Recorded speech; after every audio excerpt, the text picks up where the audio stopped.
वर्णिवेशरमणीय दर्शनं मन्दहासरुचिराननाम्बुजं पूजितं सुरनरोत्तमैर्मुदा धर्मनन्दनमहं विचिन्तये। असतो मा षट्गमय तमसो मा ज्योतिर्गमय मृत्युर्मा अमृतं गमयः। ओम शान्तिः शान्तिः शान्तिः। अस्मद्गुरु समारंभां नाथयामुनमध्यमां लक्ष्मीवल्लभपर्यन्तां वंदे गुरु परंपरा। આજની જ્ઞાન સભાની અંદર પધારનારા બધા જ ભગવત ભક્તોને વેદાંતાચાર્ય, પુરાણ ઇતિહાસાચાર્ય, એમ એ ફિલોસોફી શાસ્ત્રી રાકેશભાઈના હેતપૂર્વક જય સ્વામિનારાયણ. ભક્તો, આજની આ જ્ઞાન સભાની અંદર આપણે બધા સ્ત્રીના ધન ઉપર પોતાની આજીવિકા ચલાવનારો કઈ દુર્ગતિને પામે છે આ વિષય પર થોડી વાત શ્રવણ કરશું. તો બધા જ શ્રોતાગણો ધ્યાનપૂર્વક આ પ્રવચન શ્રવણ કરે અને એને આત્મસાત કરે. સર્વપ્રથમ સ્ત્રી ધન કોને કહેવાય એના પર વિચાર કરીએ તો મનુ મહારાજ મનુસ્મૃતિમાં 9મા અધ્યાયમાં કહે છે કે યત પિતા દત્ત માધ્યમ સ્યાદ ભ્રાતા વા માતુલેન વા ભર્તા દત્તમ તથૈવ ચ સ્ત્રી ધનમ પરિકીર્તિતમ. અર્થાત કે પિતા, ભાઈ, મામા અથવા પતિ દ્વારા અપાયેલું જે ધન હોય તેને સ્ત્રી ધન કહેવામાં આવે છે. મહર્ષિ યાજ્ઞવલ્ક્ય ઋષિની સ્મૃતિમાં કહે છે કે પિતૃ માતૃ પ્રદત્તમ ચ ભાતૃ દત્તમ તથૈવ ચ ભર્તુ દત્તમ ચ યદ દ્રવ્યમ સ્ત્રી ધનમ તદુદારતમ.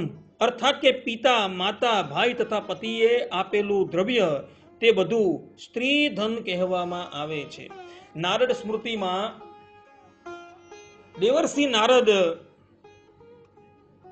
એવું કહે છે કે સ્ત્રી ધનમ યો હરેત મોહાદ ભર્તા વા અન્ય એવ વા ષડંડ્ય સ્યાત નૃપેણાસુ પાપ ભાગી ચ માનવઃ.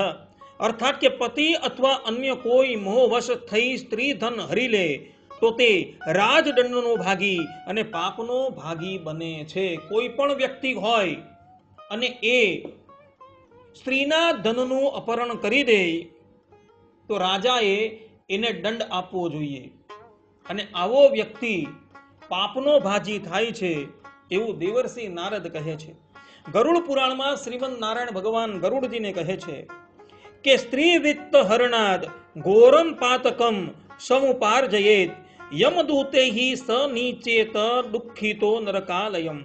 અર્થાત કે સ્ત્રીના ધનનું હરણ કરવાથી ઘોર પાપ થાય છે અને યમદૂત તેને દુઃખપૂર્વક નરકમાં લઈ જાય છે.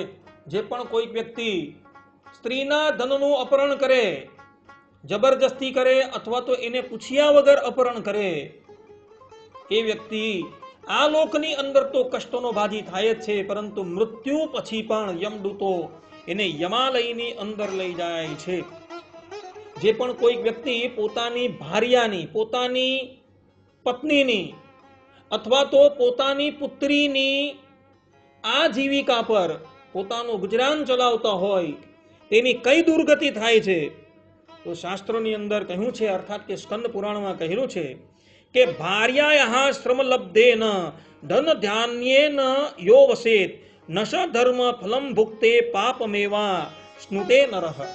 અર્થાત કે જે પુરુષ પત્નીના પરિશ્રમથી પ્રાપ્ત ધન અન્નથી જીવે છે તે ધર્મ ફલનો ભોગી નહીં બની પરંતુ પાપનો જ ભોગી બને છે. આ પ્રમાણે અહીં સ્પષ્ટ રૂપે કહેલું છે કે જે લોકો સ્ત્રીની આજીવિકા પર પોતાનું ગુજરાન ચલાવે છે એ બધા જ ધર્મના ભાગી નથી બનતા પરંતુ પાપના ભાગી બને છે. મનુ મહારાજ મનુસ્મૃતિમાં કહે છે કે સ્ત્રી ધનમ યોસ્નુતે મોહાત ભર્તા વા ભ્રાત એવ વા તે સર્વે નરકમ યાંતિ ભુક્ત્વા પાપ ફલમ બહુ.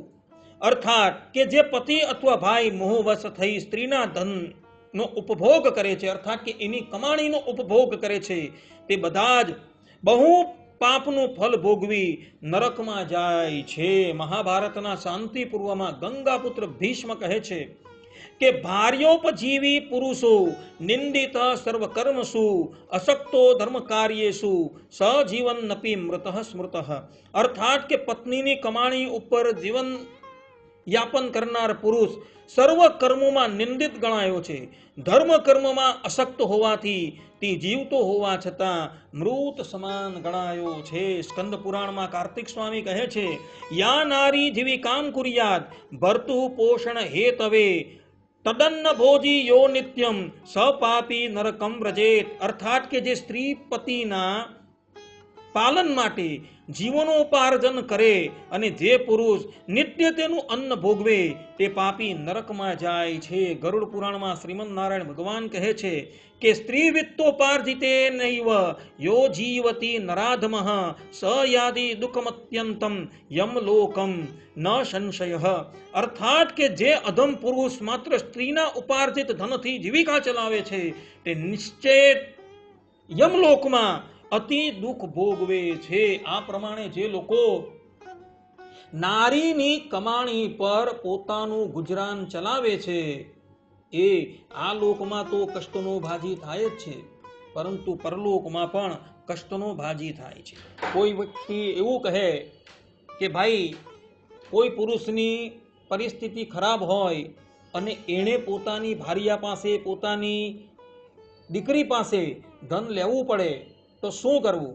તો ગંગાપુત્ર ભીષ્મ મહાભારતના શાંતિ પર્વમાં કહે છે કે એવું ધન એણે વ્યાજ સાથે એને પાછું આપવાનું છે, પરંતુ એ ધન જે છે એ હડપ નથી કરવાનું. આપતકાલ હોય અને આપતકાલમાં એવું ધન લેવું પડે તો એણે એ ધન લઈને જ્યારે સમય આવે ત્યારે એને વ્યાજ સાથે પાછું આપી દેવાનું છે. અન્યથા અહીં જે પ્રમાણે કહ્યું છે તે પ્રમાણે દુર્ગતિ પામવાને અર્થે તૈયાર રહેવાનું છે. કારણ કે આપણા શાસ્ત્રોની અંદર સ્ત્રી ધનની ઘણી નિંદા કરવામાં આવેલી છે. બધા જ લોકો આ વાત જે છે એ આત્મસાત કરી રાખે. આટલું કહીને હું મારા પ્રવચનને અહીં વિરામ આપું છું. સર્વે સંતુ નિરામયઃ, સર્વે સુખીનો ભવંતુ, સર્વે ભદ્રાણિ પશ્યંતુ, મા કશ્ચિદ દુઃખ ભાગ ભવેત. અસ્તુ. જય સ્વામિનારાયણ.